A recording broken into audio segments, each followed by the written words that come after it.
Captivity narratives are usually stories of people captured by enemies whom they consider uncivilized, or whose beliefs and customs they oppose. The best-known captivity narratives are those concerning the indigenous peoples of North America. These narratives, and questions about their accuracy, have an enduring place in literature, history, ethnography, and the study of native peoples. However, captivity narratives have also come to play a major role in the study of contemporary religious movements, thanks to scholars of religion like David G. Bromley and James R. Lewis. In this article, both main types of captivity narratives are considered. Traditionally, historians have made limited use of certain captivity narratives. They have regarded the genre with suspicion because of its ideological underpinnings. As a result of new scholarly approaches, historians with a more certain grasp of Native American cultures are distinguishing between plausible statements of fact and value-laden judgments in order to study the narratives as rare sources from inside Native societies. Contemporary historians such as Linda Colley and anthropologists such as Pauline Turner Strong have also found the narratives useful in analyzing how the colonists constructed the other, as well as what the narratives reveal about the settlers' sense of themselves and their culture, and the experience of crossing the line to another. Colley has studied the long history of English captivity in other cultures, both the Barbary pirate captives who preceded those in North America, and British captives in cultures such as India, after the North American experience. Certain North American captivity narratives involving native peoples were published from the 18th through the 19th centuries, but they reflected a well-established genre in English literature. There had already been English accounts of captivity by Barbary pirates, or in the Middle East, which established some of the major elements of the form. Following the American experience, additional accounts were written after British people were captured during exploration and settlement in India and East Asia. Other types of captivity narratives, such as those recounted by apostates from religious movements, i.e. cult survivor tales, have remained an enduring feature of modern media, and currently appear in books, periodicals, film, and television. The unifying factor in most captivity narratives, whether they stem from geopolitical or religious conflicts, is that the captive portrays the captor's way of life as alien, undesirable, and incompatible with the captive's own, typically dominant, culture. This underscores the utility of captivity narratives in garnering support for social control measures, such as removing Native Americans to reservations, or stigmatizing participation in religious movements, whether Catholicism in the 19th century, or ISKCON in the 20th. Background. Because of the competition between New France and New England in North America, colonists in New England were frequently taken captive by Canadians and their Indian allies. Similarly, the New Englanders and their Indian allies took Canadians and Indian prisoners captive. According to Catherine de Rounian-Stadila, statistics on the number of captives taken from the 15th through the 19th centuries are imprecise and unreliable, since record-keeping was not consistent and the fate of hostages who disappeared or died was often not known. Yet conservative estimates run into the thousands, and a more realistic figure may well be higher. For some statistical perspective, however, between King Philip's War, 1675, and the last of the French and Indian Wars, 1763, approximately 1,641 New Englanders were taken hostage. During the decades-long struggle between whites and Plains Indians in the mid-19th century, hundreds of women and children were captured. Many narratives included a theme of redemption by faith in the face of the threats and temptations of an alien way of life. Barbary captivity narratives, accounts of English people captured and held by Barbary pirates, were popular in England in the 16th and 17th centuries. The first Barbary captivity narrative by a resident of North America was that of Abraham Brown, 1655. The most popular was that of Captain James Riley, entitled An Authentic Narrative of the Loss of the Brig Commerce, 1817. Jonathan Dickinson's Journal, God's Protecting Providence. 1699, an account by a Quaker of shipwreck survivors captured by Indians in Florida who survived by placing their trust in God to protect them, has been described by the Cambridge History of English and American Literature as in many respects the best of all the Captivity tracts. Annalisa Bleeker's epistolary novel, The History of Maria Kittle, 1793, is considered the first known captivity novel. It set the form for subsequent Indian capture novels. New England. American Indian captivity narratives, accounts of men and women of European descent who were captured by Native Americans, were popular in both America and Europe from the 17th century until the close of the United States frontier late in the 19th century. Mary Rowlandson's memoir, A Narrative of the Captivity and Restoration of Mrs. Mary Rowlandson, 1682, is a classic example of the genre. According to Nancy Armstrong and Leonard Tennenhouse, Rowlandson's captivity narrative was one of the most popular captivity narratives on both sides of the Atlantic. Although the text temporarily fell out of print after 1720, it experienced a revival in the 1780s. Other popular captivity narratives from the late 17th century include Cotton Mather's The Captivity of Hannah Dustan, 1696–97, a famous captivity narrative set during King William's War, and Jonathan Dickinson's God's Protecting Providence, 1699. American captivity narratives were usually based on true events, but they frequently contained fictional elements as well. Some were entirely fictional, created because the stories were popular.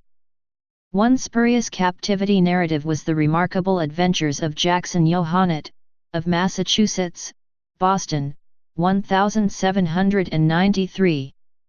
Captivity in another culture brought into question many aspects of the captives' lives. Reflecting their religious beliefs, the Puritans tended to write narratives that negatively characterized Indians. They portrayed the trial of events as a warning from God concerning the state of the Puritans' souls, and concluded that God was the only hope for redemption. During Queen Anne's War, after the raid on Deerfield in 1704, in which many people in the town were killed and more than 100 people were taken captive, forced overland to Montreal and held in Canada for an extended period, the minister John Williams wrote a captivity narrative about his experiences titled The Redeemed Captive. Published in 1707, the work was widely distributed in the 18th and 19th centuries, and continues to be published today. Due to his account, as well as the high number of captives, this raid, unlike others of the time, was remembered and became an element in the American frontier story. During Father Rawle's War, Indians raided Dover, New Hampshire, and Elizabeth Hanson wrote her captivity narrative. Captivity narratives experienced a revival in the final 30 years of the 18th century. Tales such as A Narrative of the Capture and Treatment of John Dodge, by the English at Detroit, 1779, A Surprising Account, of the Captivity and Escape of Philip M. Donald, and Alexander M. Leod, of Virginia, from the Chickamauga Indians, 1786, Abraham Panther's A Very Surprising Narrative of a Young Woman, who was discovered in a rocky cave, 1787, Narrative of the Remarkable Occurrences, in the Life of John Blatchford of Cape Ann, 1788, and A Narrative of the Captivity and Sufferings of Mr. Ebenezer Fletcher, of New Ipswich, who was taken prisoner by the British, 1798, provided American reading audiences with new narratives, some of which featured English soldiers as the primary antagonists. Susanna Willard Johnson of New Hampshire wrote about her captivity during the French and Indian War. Nova Scotia and Acadia. 7 captivity narratives are known that were written as a result of New Englanders being captured by the Mi'kmaq and Maliseet tribes in Nova Scotia and Acadia. 2 other prisoners were future Governor Michael Franklin, taken 1754, and Lt. John Hamilton, taken 1749, at the Siege of Grand Pré. Whether their captivity experiences were documented is unknown. The most famous was by John Giles, who wrote memoirs of odd adventures, strange deliverances, and see in the Captivity of John Giles, Esq., commander of the garrison on St. George's River, 1736. He was captured in the Siege of Pemaquid, 1689, and wrote about his torture by the natives at Maduktik village during King William's War. His memoirs are regarded as a precursor to the frontier romances of James Fenimore Cooper, William Gilmore Simms, and Robert Montgomery Bird. New England merchant William Pote was captured during the Siege of Annapolis Royal during King George's War and wrote about his captivity. Among other things, Pote also wrote about being tortured. Another captivity narrative was written by Henry Grace was taken captive by the Mi'kmaq near Fort Cumberland during Father L. E. Lutry's War. The narrative was entitled, The History of the Life and Sufferings of Henry Grace, Boston, 1764. Anthony Castile was taken in the attack at Jedor during Father L. E. Lutry's War and recorded his experience. The fifth captivity narrative, by John Payzant, recounts his being taken prisoner with his mother and sister in the Maliseet and Mi'kmaq raid on Lunenburg, 1756, during the French and Indian War. After 4 years of captivity, his sister decided to remain with the natives, while he and his mother returned to Nova Scotia. John Witherspoon was captured at Annapolis Royal during the French and Indian War and wrote about his experience. During the war, Gamaliel Smethurst also recorded his captivity and published it before he died. There are also the narratives of Lieutenant Simon Stevens of John Stark's Ranger Company and Captain Robert Stobo, who escaped together from Quebec along the coast of Acadia before reaching British-occupied Louisbourg. During the Pettit-Kodiak River Campaign, the Acadian militia took prisoner William Caesar McCormick of William Stark's Rangers and his detachment of 3 Rangers and 2 light infantry privates from the 35th. The Acadian militia took the prisoners to Miramichi and then Restigouche. They were kept by Pierre du Calvet, who later released them to Halifax. In August 1758, William Merritt was taken captive close to St. George's, Thomaston, Maine, and then taken to the St. John River and later on to Quebec. North Africa. North America was not the only region to produce captivity narratives. North African slave narratives were written by white Europeans and Americans who were captured, often as a result of shipwrecks, and enslaved in North Africa in the 18th and early 19th centuries. If the Europeans converted to Islam and adopted North Africa as their home, they could often end their slavery status, but such actions disqualified them from being ransomed to freedom by European consuls in Africa, who were qualified only to free captives who had remained Christian. About 20,000 British and Irish captives were held in North Africa from the beginning of the 17th century to the middle of the 18th. And roughly 700 Americans were held captive as North African slaves between 1785 and 1815. The British captives produced 15 full biographical accounts of their experiences, and the American captives produced more than 100 editions of 40 full-length narratives. Assimilated captives. In his book Beyond Geography, The Western Spirit Against the Wilderness, 1980, Frederick W. Turner discusses the effect of those accounts in which white captives came to prefer and eventually adopt a Native American way of life. They challenged European American assumptions about the superiority of their culture. During some occasions of prisoner exchanges, the white captives had to be forced to return to their original cultures. Children who had assimilated to new families found it extremely painful to be torn from them after several years' captivity.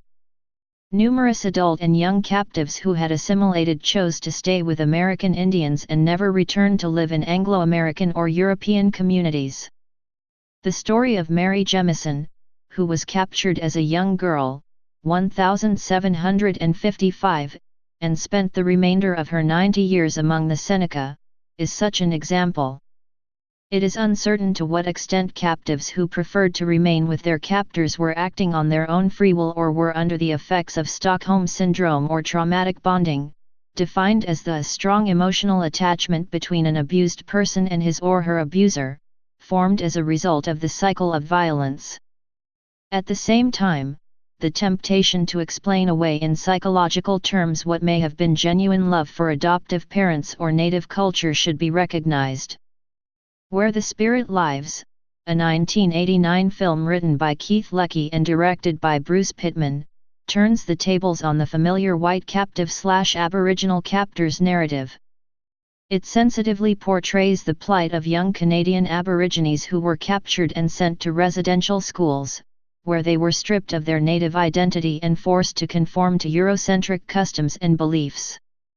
The story of Patty Hearst, which unfolded primarily in the mid-1970s, represents a special case. She was initially captured by a domestic U.S. terror group called the Symbionese Liberation Army in February 1974. About a year later, she was photographed wielding a machine gun, helping them rob a bank. Was she an assimilated captive or was she only cooperating as a matter of survival? Was she brainwashed or fully conscious, acting with free will? These questions were hotly debated at the time. Political and social ramifications. Captivity narratives arise from border skirmishes between peoples and cultures in conflict, and may take on an air of triumphalism, e.g., having escaped from the enemy, I'm here to tell you in this time of trouble that we are right and they are wrong. In typical captivity narratives concerning Native Americans, the rescued white narrator portrays her captors as savage and inferior, but in tales written by assimilated captives, the Native American way of life may be portrayed as noble and superior. Captivity narratives are often at the heart of contested views about peoples and cultures. They can serve a political or social control function, by reinforcing negative stereotypes and justifying aggressive actions taken against a targeted group, with the rationale that such actions are meant to civilize or liberate them. For instance, in People v. Woody, the state of California sought to uphold the conviction of members of the Native American Church for sacramental use of peyote. However, in overturning that conviction, the California Supreme Court wrote, "The Attorney General argues that since peyote could be regarded as a symbol, one that obstructs enlightenment and shackles the Indian to primitive conditions, the responsibility rests with the state to eliminate its use. We know of no doctrine that the state, in its asserted omniscience, should undertake to deny to defendants the observance of their religion in order to free them from the supposititious shackles of their unenlightened and primitive condition." Anti-cult captivity narratives. Out of thousands of religious groups, a handful have become associated with acts of violence. This includes the People's Temple founded by Jim Jones in 1955, which ended in a murder/suicide claiming the lives of 918 people in November 1978 in Guyana. See main article, People's Temple. Members of the People's Temple who did not die in the murder/suicide are examples of cult survivors, and the cult survivor meme has become a popular one. Tabloids such as Britain's Daily Mail often run cult survivor stories with a sensationalist bent, and a recent American sitcom, Unbreakable Kimmy Schmidt, is premised on the notion of cult survivor as a social identity. It's not unusual for anyone who grew up in a religious and culturally conservative household and who later adopted secular mainstream values to describe themselves as a cult survivor, notwithstanding the absence of any abuse or violence. In this sense, cult survivor may be used as a polemical term in connection with the so-called culture war. Not all anti-cult captivity narratives describe physical capture. Sometimes the capture is a metaphor, as is the escape or rescue. The captive may be someone who claims to have been seduced or recruited into a religious lifestyle which he/she retrospectively describes as one of slavery. The term captive may nonetheless be used figuratively. Some captivity narratives are partly or even wholly fictional, but are meant to impart a strong moral lesson, such as the purported dangers of conversion to a minority faith. Perhaps the most notorious work in this subgenre is The Awful Disclosures of Maria Monk, a fictional work circulated during the 19th century and beyond, and used to stoke anti-Catholic sentiment in the U.S. See main article, Maria Monk. She claimed to have been born into a Protestant family, but was exposed to Roman Catholicism by attending a convent school. She subsequently resolved to become a Catholic nun, but upon admission to the order at the Hôtel du Nunnery in Montreal, was soon made privy to its dark secrets. The nuns were required to service the priests sexually, and the children born of such liaisons were murdered and buried in a mass grave on the building's premises. Though the Maria Monk work has been exposed as a hoax, it typifies those captivity narratives which depict a minority religion as not just theologically incorrect, but fundamentally abusive. In rape revenge films, a critical study, Alexandra Heller-Nicholas writes, "The basic structure of the captivity narrative concerns the rescue of helpless maidens who have been kidnapped by natives, rescued at the last possible moment by a hero. Commonly, this hero is rewarded through marriage." For James R. Lewis, the 19th century captivity narrative was intended to either entertain or titillate audiences, or to function as propaganda. Like James R. Lewis, David G. Bromley is a scholar of religion who draws parallels between the propaganda function of 19th century captivity narratives concerning native peoples, and contemporary captivity narratives concerning new religious movements. Bromley notes that apostates from such movements frequently cast their accounts in the form of captivity narratives. This in turn provides justification for anti-cult groups to target religious movements for social control measures like deprogramming. In The Politics of Religious Apostasy, Bromley writes, "Here is considerable pressure on individuals exiting subversive organizations to negotiate a narrative with the oppositional coalition that offers an acceptable explanation for participation in the organization and for now once again reversing loyalties. In the limiting case, exiting members without any personal grievance against the organization may find that re-entry into conventional social networks is contingent on at least nominally affirming such opposition coalition claims.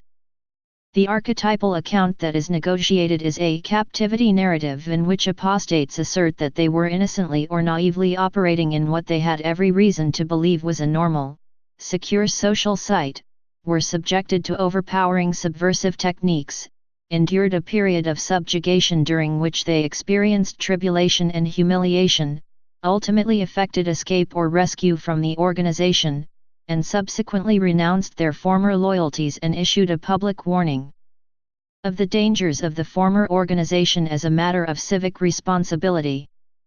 Any expressions of ambivalence or residual attraction to the former organization are vigorously resisted and are taken as evidence of untrustworthiness. Emphasis on the irresistibility of subversive techniques is vital to apostates and their allies as a means of locating responsibility for participation on the organization rather than on the former member. If Bromley's scholarly language doesn't evoke a clear mental picture, the same concepts can be expressed more simply.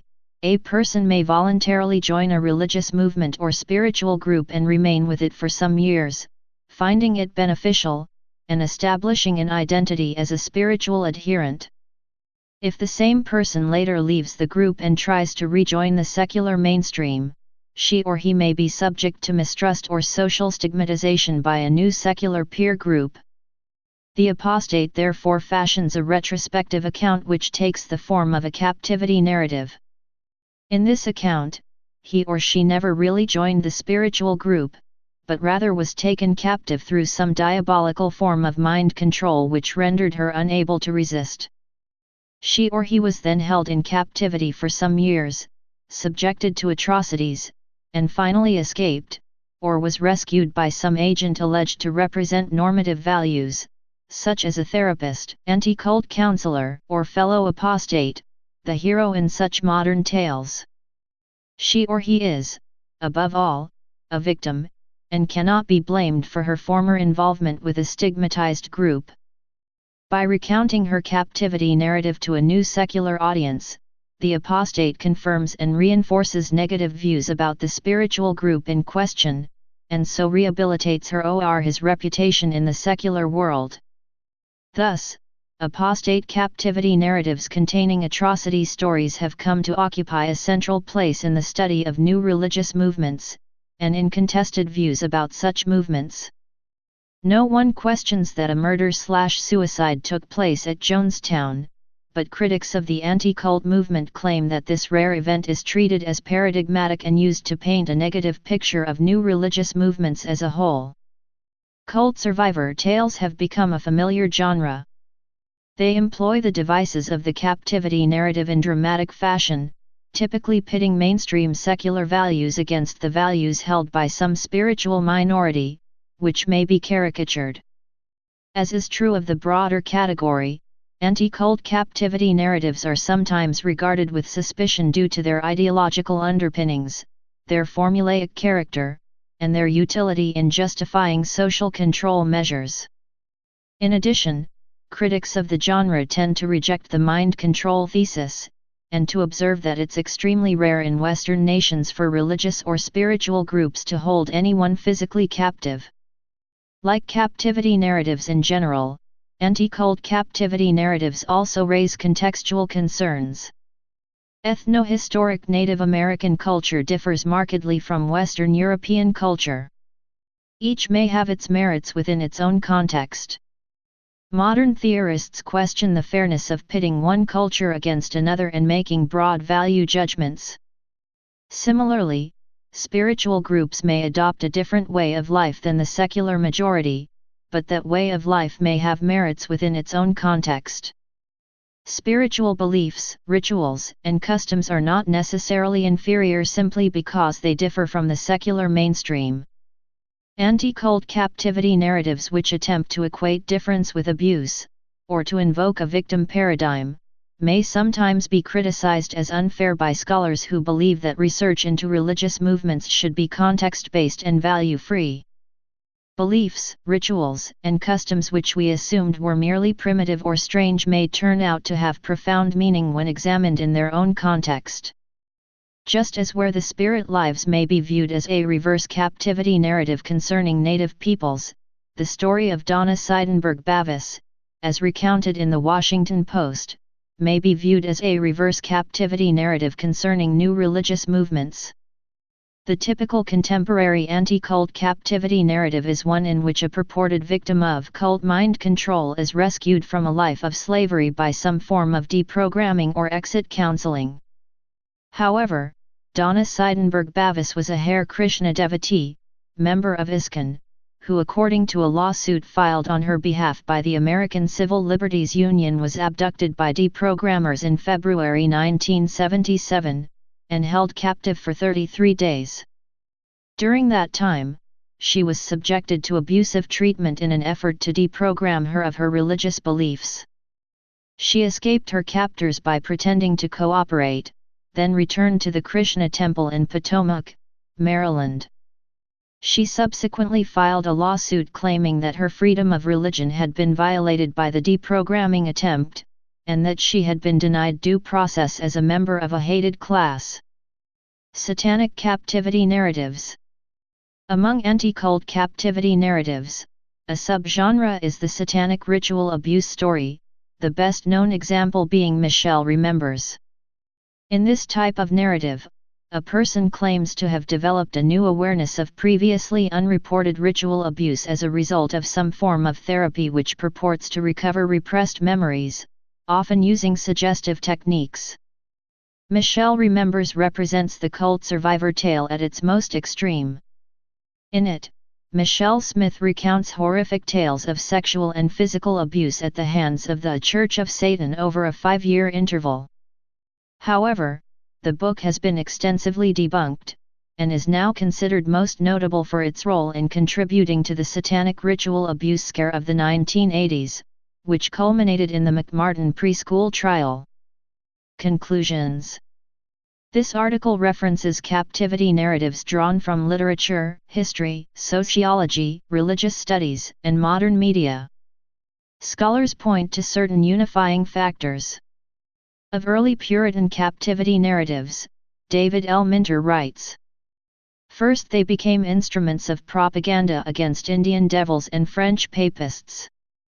Later, the narratives played an important role in encouraging government protection of frontier settlements. Still later they became pulp thrillers, always gory and sensational, frequently plagiaristic and preposterous." In its terms and themes summary of captivity narratives, the University of Houston at Clear Lake suggests that in American literature, captivity narratives often relate particularly to the capture of European American settlers or explorers by Native American Indians, but the captivity narrative is so inherently powerful that the story proves highly adaptable to new contents from terrorist kidnappings to UFO abductions. Anticipates popular fiction, especially romance narrative, action, blood, suffering, redemption. A page-turner. Anticipates or prefigures Gothic literature with depictions of Indian other as dark, hellish, cunning, unpredictable. Test of ethnic faith or loyalty, will captive go native, crossing to the other side, especially by intermarriage? The Oxford Companion to United States History indicates that the wave of Catholic immigration after 1820 provided a large, visible enemy and intensified fears for American institutions and values. These anxieties inspired vicious anti-Catholic propaganda with pornographic overtones, such as Maria Monk's awful disclosures.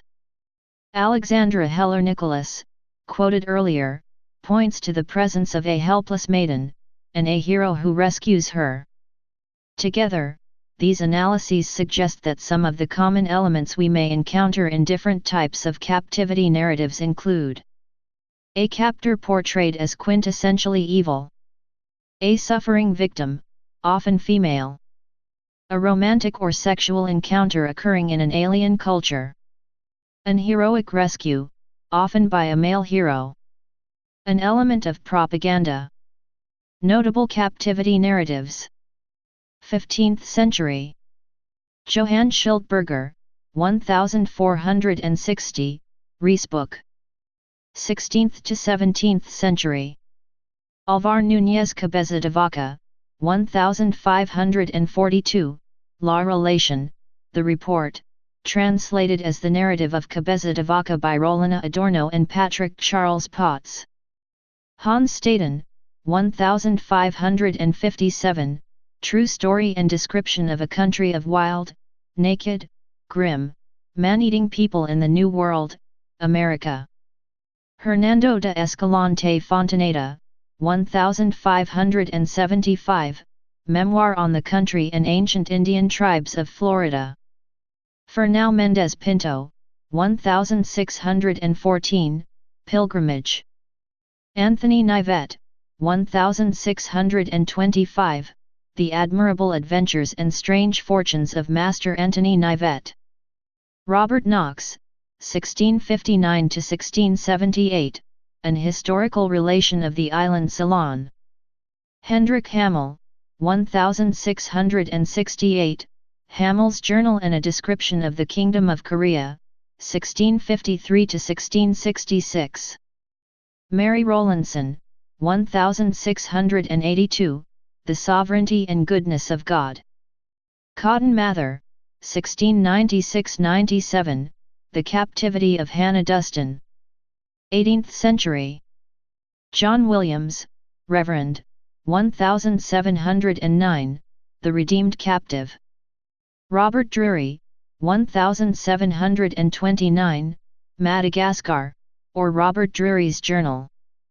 John Giles, 1736, Memoirs of Odd Adventures, Strange Deliverances, N.C. in the Captivity of John Giles, Esq., Commander of the Garrison on St. George's River.